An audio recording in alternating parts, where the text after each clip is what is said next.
What if I told you that every time you drink alcohol, you are not just affecting your body, you are opening a portal not to bliss but to spiritual decay? That the spirit in your glass might be inviting real spirit into your life?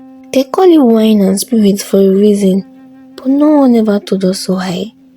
In ancient times, alcohol wasn't just a drink, it was a ritual too, sometimes sacred, but often forbidden. Why? Because those who understood the unseen knew alcohol isn't neutral. It shifts your frequency, it breaks your shield, it makes your soul vulnerable. Alcohol is not a modern invention, it is ancient. But what if I told you the reasons it was originally used and later banned by the mystics? Have nothing to do with health and everything to do with spiritual energy? From ancient Egypt to the mystical Sufis to early Christian monks and theorized sages, there were warnings written not in fear, but in sacred insight. They knew that alcohol had the power to numb consciousness, lower vibration, and disrupt the soul's clarity. The word alcohol comes from the Arabic alcohol, which originally referred to a fine black powder used to darken the eyes.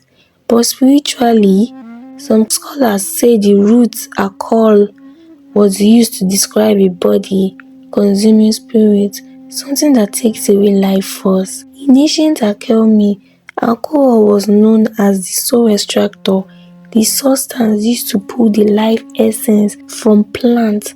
But imagine what it does when it enters a human vessel. Now think, when we drink, we say we're getting wasted.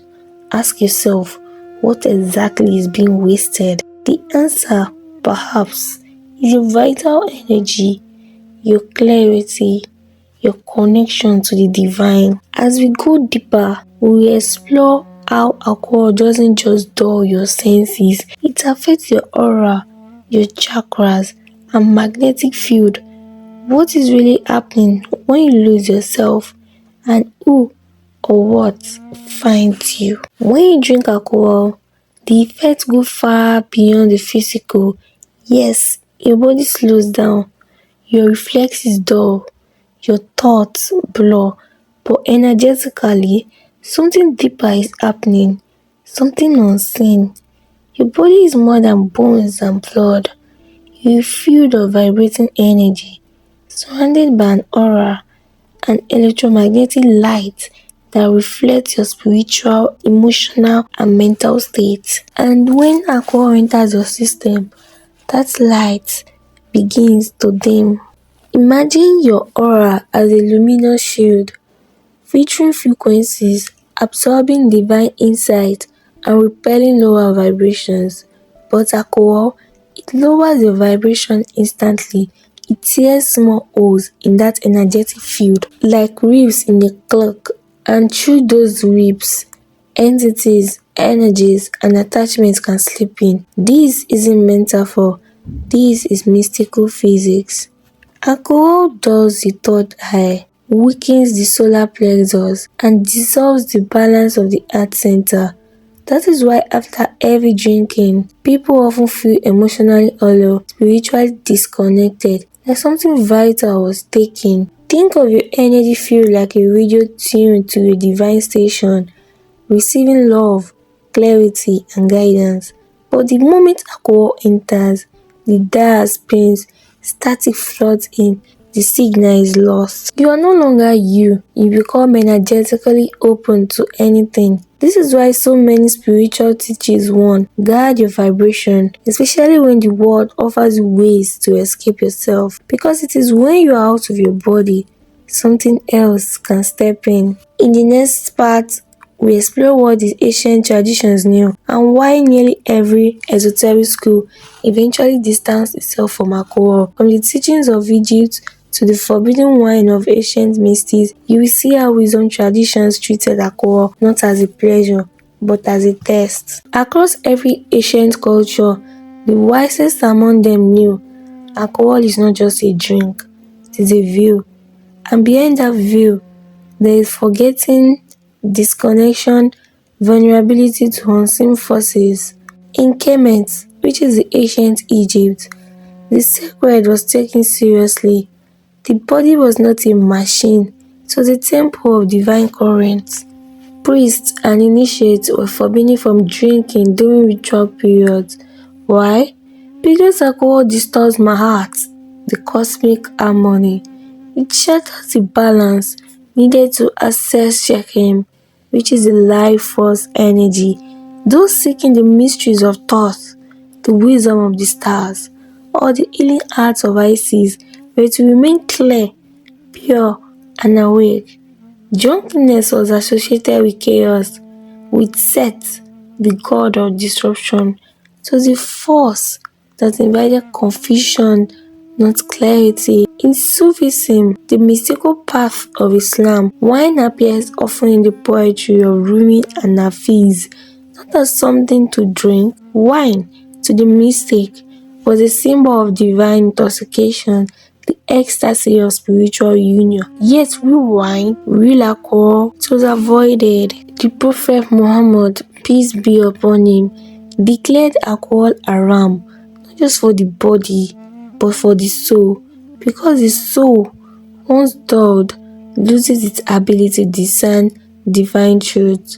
In the Quran, it says, intoxicants and gambling are abominations of Satan's handwork. The message, do not open your spirit to what you cannot control. In Taoist tradition, alcohol was viewed as a drain on Qi, the vital life energy that powers everything. Taoist masters taught sexual restraint, breathwork, movement, how to preserve and circulate energy. Alcohol, by contrast, was seen to disperse energy outward, wasting the internal flame. They believed alcohol could confuse the Shen, the spirit of consciousness, clouding perception and disconnecting the mind from the Tao. Across the board, whether in temples, mosques, or monasteries, the message was clear. Alcohol breaks the sacred connection, not because you are weak, but because you are powerful. Because when you are fully present, fully aligned, you are divine.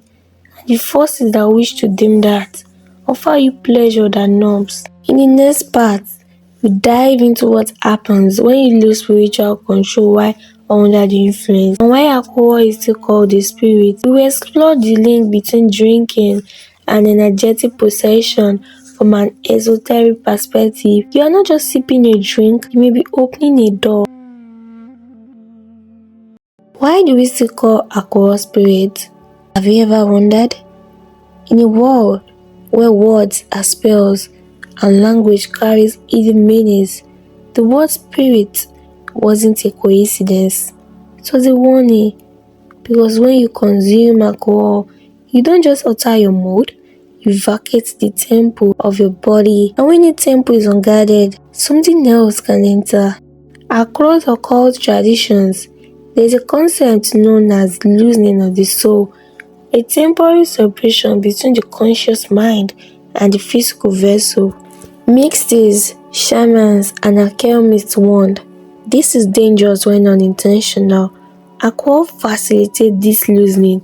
Your aura weakens, your astral body wavers, your crown chakra, your connection to higher wisdom is dimmed. And in that altered state, entities, attachments, and disembodied energies can latch on. You feel not yourself for a reason, because energetically, you are not. Manly Peep-All, the great esoteric teacher, wrote that intoxication opens the psychic gates, and not all who pass through are benevolent. What modern science calls blackout, ancient wisdom sometimes called spiritual overshadowing, moments when another frequency enters your field. In Vodun and certain African traditions, alcohol is used to call spirits into a body during ritual, but these are trained spaces.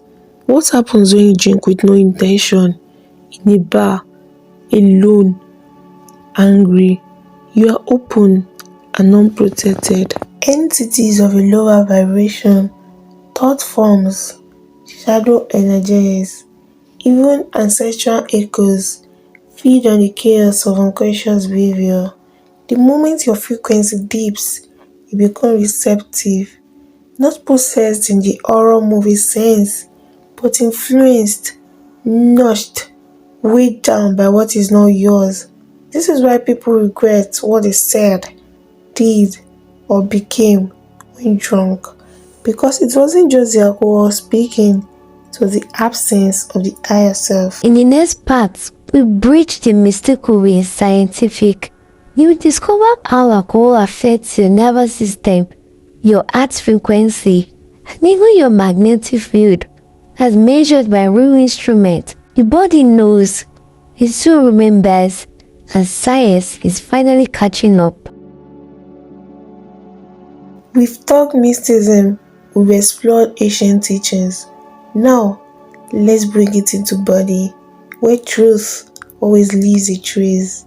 Because while the soul whispers, the body screams, and modern science is beginning to hear it. Your body runs on electricity. Every heartbeat, every thought, every movement flows through your nervous system, a complex web of electrical impulses and energy. And what does alcohol do?